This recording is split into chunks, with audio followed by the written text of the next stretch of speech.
ঈদের পর থেকে বছর জুড়ে অনুষ্ঠিত হতে যাচ্ছে স্থানীয় সরকার নির্বাচন। এই নির্বাচন দলীয় নাকি নির্দলীয় হবে তা নিয়ে চলছে নানা আলোচনা। বিশ্লেষকরা যেটি বলছেন, দলীয় প্রতীকে ভোট হলে প্রশ্নবিদ্ধ হতে পারে নির্বাচন, আর ভোট আয়োজন করা চ্যালেঞ্জিং হবে বলে নির্বাচন কমিশনের জন্যও এটা মন্তব্য করেছেন। আর ইসি বলছে পুরো বিষয়টা নির্ভর করছে সংসদের উপর। ফারজান আক্তারের প্রতিবেদন। স্থানীয় সরকার নির্বাচন সামনে রেখে প্রস্তুতি শুরু করেছে নির্বাচন কমিশন। ইসির তথ্য মতে ঈদের পর পুরো বছর জুড়েই অনুষ্ঠিত হবে এইসব নির্বাচন। ধারণা করা হচ্ছে শুরুতে হবে ঢাকা, চট্টগ্রাম সহ দেশের 12 সিটির নির্বাচন। ফ্যালকন অ্যালুমিনিয়াম মাল্টিলেয়ার অ্যানোডাইজড হওয়ায় সম্পূর্ণ স্ক্র্যাচ প্রুফ। Falcon aluminium. স্থানীয় সরকার নির্বাচন দলীয় নাকি নির্দলীয় হবে তা নিয়ে নানা মহলে চলছে আলোচনা। নির্বাচন ব্যবস্থা সংস্কারের লক্ষ্যে 2025 সালে অন্তর্বর্তী সরকার দলীয় পদ্ধতি বাতিল করে অধ্যাদেশ জারি করে, যা এখন সংসদে বিবেচনাধীন। পার্লামেন্ট বসার পর এই বিল যদি বা এই অর্ডিন্যান্স যদি রেটিফাই হয়, এটা রেটিফিকেশনের বিষয় আছে, তাহলে সেটা ওইভাবে হবে। আর যদি এটা পরিবর্তন হয় বা আগের অবস্থায় ফিরে যায় তাহলে একরকম।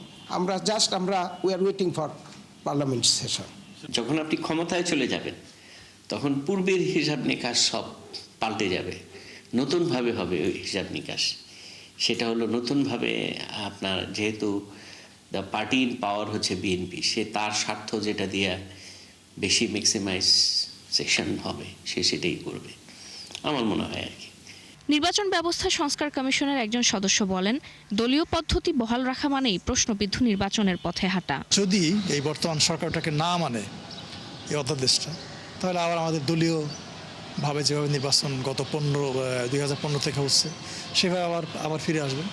অর্থাৎ মানুষের যে চাহিদা, নাগরিক সমাজের কথা বললাম, অন্যান্য পলিটিক্যাল পার্টির কথা বললাম, তাদের যে চাহিদা সেটা তখন পূরণ হবে না।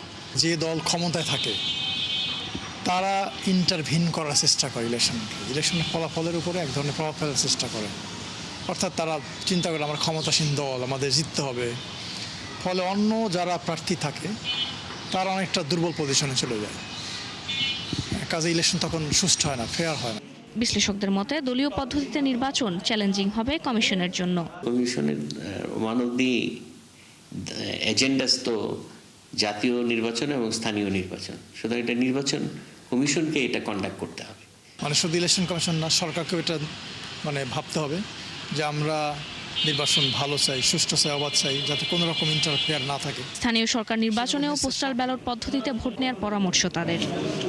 ফারজানা আক্তার, 71, ঢাকা।